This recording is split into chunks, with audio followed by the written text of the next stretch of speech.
YouTube.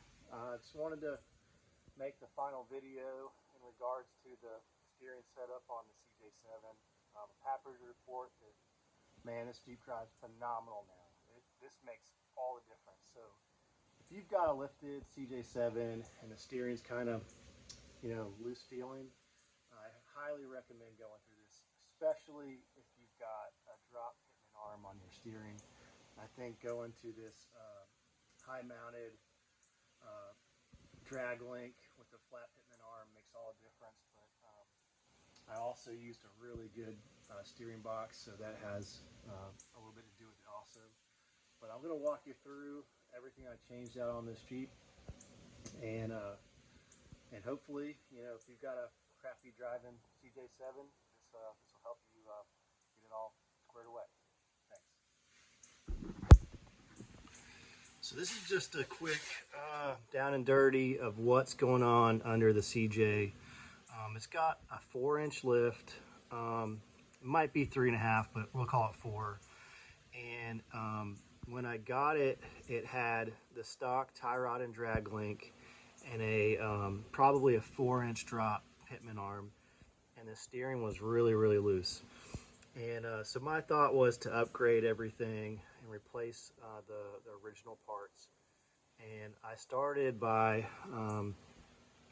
I bought this tie rod and drag link from a guy on eBay called Custom Fab, and he makes these specifically for the wide track and narrow track models, and you can tell his welds are really nice. I also like that these ones use one big jam nut instead of like the 2 little small ones that come on the rugged ridge setup.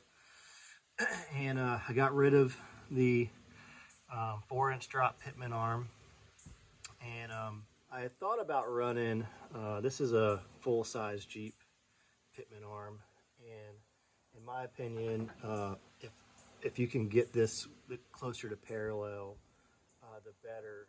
And I had every intention on using this pitman arm, but it uses a bigger tie rod end than the CJ, and if I got the right tie rod ends, they're a different thread than the drag link. So to use this, I would have had to either make a custom drag link or cut this one off and put a different end on it. So I just kept the CJ one, and I'm really stoked with how everything turned out. It's kind of hard to see, but I've got a Borgeson steering shaft. This is a PSE steering box, a heavy-duty steering box mount, and then I've gone through, before I went through the steering, I rebuilt all of the leaf springs. I put new bushings, new